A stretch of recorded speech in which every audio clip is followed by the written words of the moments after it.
going hands first, and then you hit the collar. At Riverside High School in Leesburg, Virginia, the Rams practice wrestling techniques weekdays with a special focus on helping their female wrestlers prepare for their next match. Go the other way, yep. The girls team, made up of 2 sophomores and a junior, not only trains with the boys during practice sessions, but wrestle male athletes for high school meets and tournaments. This is all because a girls-only wrestling division doesn't exist as an official team sport at the high school level. Virginia is pretty behind the times. Hawaii was the first state to sanction women's wrestling in high school. I guess Virginia just hasn't gotten around to it for some odd reason.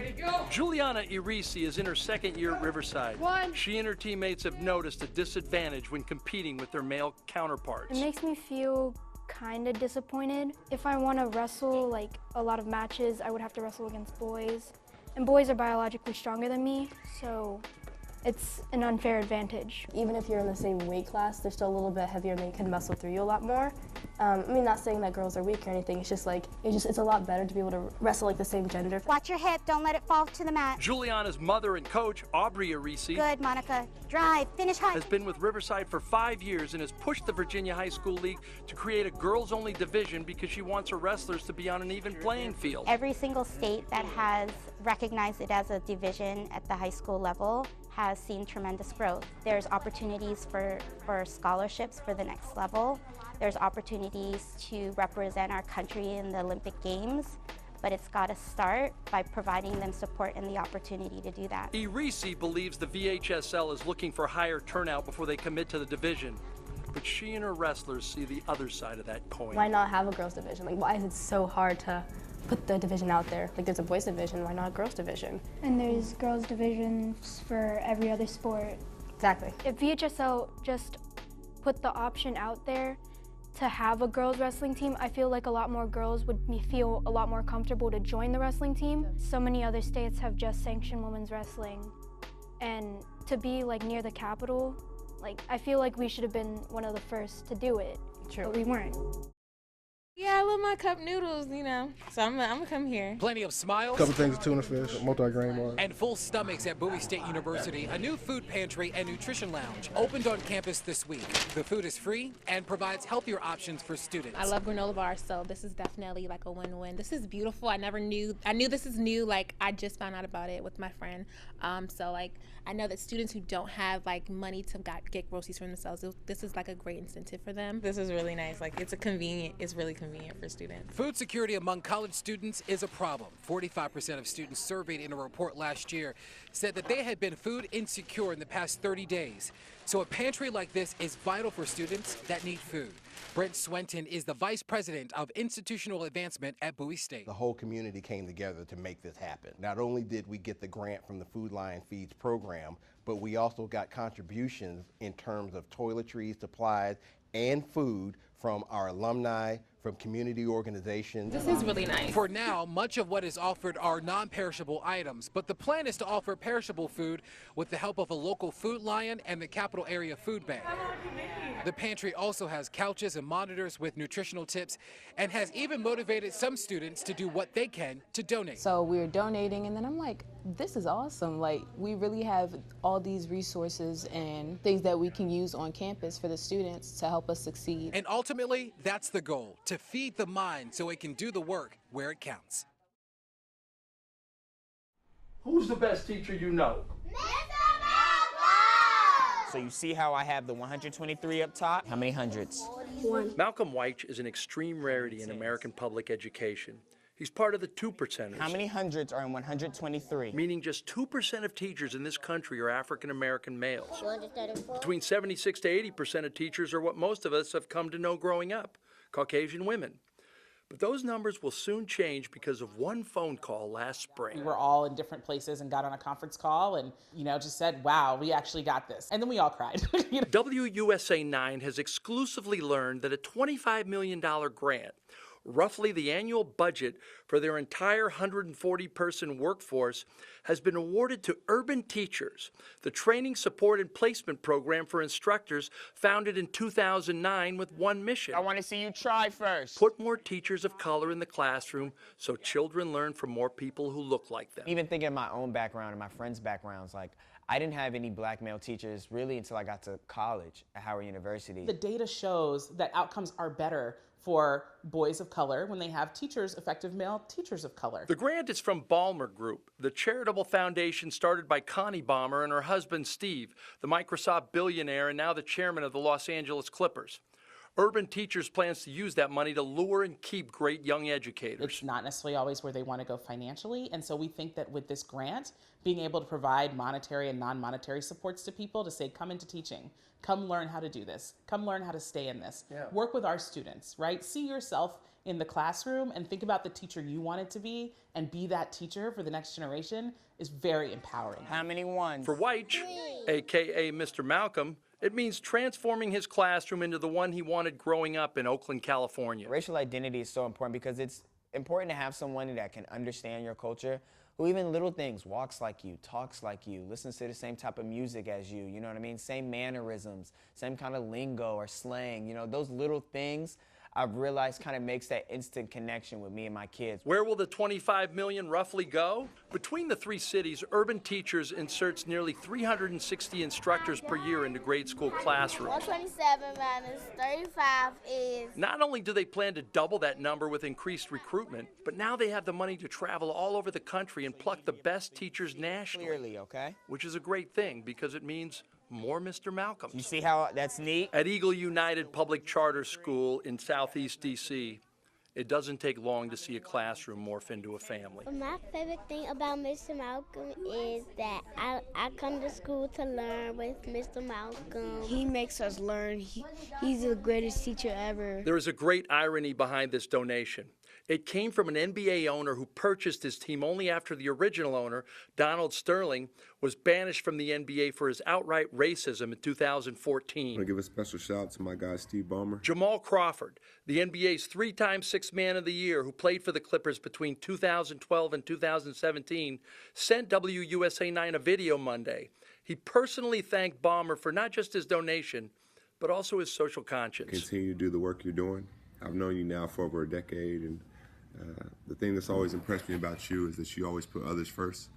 You're always seeing how you can help. A lot of people, when they reach that level, only care about things that relate to them. You always care about everybody, and I've always respected that. I know you don't do it for attention, but you're doing it because it's the right thing to do, and that's what it's really about. Proud to call you a friend. For Malcolm Weich, the grant simply means this. I think it just says that a lot of people understand that cultural identity is a thing and it matters. This brings us another 1,000 teachers that are able to impact 30,000 students. 31. And those 30,000 students are able to become college-going students. This is the kind of work that transforms communities. I went to school. I thought I was going to be a plastic surgeon. That did not go well. My name is Kevin McAllister. I am an actor in the DC metropolitan area as well as in New York and other places. And today I had the honor of doing a master class at the Metropolitan School for the Arts with a lot of their musical theater and trifecta-based talent. I want a TV set and more. First off, you're amazing, so congratulations. I love DC theater scene. I came up in DC theater scene. I've been doing this for about 12, 13 years now. This is the day when I send all my doubts and demons on their way. DC theater scene is inventive, it is passionate, it is full of risk-taking, and it is a place for anyone who is serious about their craft. If you're about to do something magical, I need to see that something great is about to happen. All right. It's interesting because it's always an emotional thing for me to watch someone where I used to be struggling with the things I used to struggle with. Knowing the insecurities and the things that they blocked and the emotional things they've tucked away that they don't want to display yet, and giving them the freedom to say, I understand what you're going through. I'm here to help you get through what you're going through, and I'm going to give you some tips in a very short amount of time to work through those things that you feel inhibited by. Sing so that you're doing this. Good. Is it really true? Why you scared that top note? Sing. Trust the failures, trust the rejections, trust the confusion, trust the misunderstandings, trust the worst parts of yourself, because those are usually the things that make you great. The bravest moment of them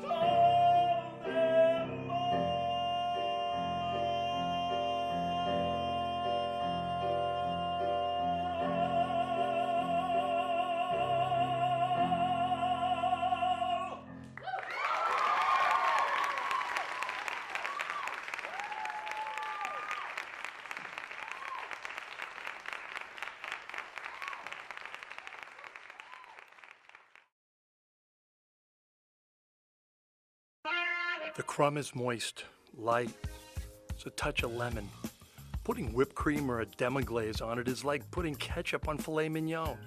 So tell us, please, what's in that little brown liquid concoction that makes this cake so dang good? I might not have to kill you, but you couldn't leave the restaurant. 21-year-old Bjorn Brooks has been supplying pound cakes for Henry's Soul Cafe and several other Maryland eateries since his early teens. When he got tired of asking his Auntie Antoinette 5 times to make him another pound cake, he was 13. Me being young, impatient, microwave generation, I decided I was gonna make it myself. Did we mention Bjorn has been legally blind since infancy? His parents told when he was just 3 years old that he was afflicted with retinitis pigmentosa, a genetic disorder of the eyes that causes loss of vision but rarely total blindness. There's not really that many things that I can't do. There's things that are more difficult, but you know, there's always different ways to do. What do they say? There's a lot of ways to skin a cat, right? So it's always an alternative way to do something. I use my finger to measure the distance. Watch Bjorn's fingers measuring the depth of the batter in the bundt cake pan because he can't see its levels. With the help of his sous chef, Davon, flour. The man barely spilled a speck of flour while he made 4 cakes for our cameras. A voracious audio listener, he goes through almost 2 books a week. Bjorn came up with this recipe by trying 10 others and combining the best qualities of each. And then added my own twist to make my cakes. Oh, the baking gig is part-time. He also trades stocks, dabbles in real estate and consulting, and had a political talk show opposite conservative host Armstrong Williams when he was 15. Seems like there's nothing you can't do. Nothing I found yet. It was driving until I drove. Wait, hold up. He told us he was legally blind. Oh, I drove. Okay. Long, far. Good. You had help, right? Would you feel safer if I said I had help? So yeah, the secret recipe. What do you put in this delectable pound cake? Well, there's a little bit of sugar, a little bit of flour, eggs, milk, then 2 special things that's in there. What are the special things? Special thing number 1, special thing number 2. Least Bjorn could do is tell us the special mixture's name, right? Literally, sweet baby Jesus. And just in time for Christmas. My name is D-Lo. My name is Day-Day. We got a question for the Q&A. Where can you find the best donuts in Washington, D.C. today? In WUSA 9's continuing quest to bring you the best cuisine in D.C., we found District Donuts. Erica Hunter, tell us about District Donuts. Yeah, so District Donuts is the best in Washington, D.C. We have donuts for every season of the year. One of my favorites of this season in winter is our vanilla bean creme brulee. We creme brulee it right in front of you. Nice, warm, and crispy on the outside, nice and gooey on the inside. I'm looking at these donuts, hot cocoa, orange chocolate, the flavors themselves. It's like a festival in the mouth. I'm just telling you, Bruce, Ariane. The gingerbread cookie, money. Don't even go to Ginger Snaps and those Christmas cookies your friends give you, throw them out. Get this gingerbread cookie donut, it's awesome. If you had a favorite donut, Erica, what would it be? My favorite donut is in the summertime, and it's called the s'mores. How can you tell someone like me that doesn't have the metabolism of you to stop eating these donuts? Because I can put on some pounds pretty quick here. Okay, well, we do have a traditional regular size donut. But if you don't want to eat a big donut, we do offer you some bites. That's not a bite, that's a wartime ration. We have our bakers wake up 2 o'clock in the morning to make sure that they basically do our donuts fresh every day for all 5 stores. So they some hard-working people. Where's the gluten-free donut? We don't have a gluten-free donut. God bless you. We do not offer a gluten-free donut, but for our customers who are looking for that gluten-free donut, just keep asking for it. Maybe one day it may come.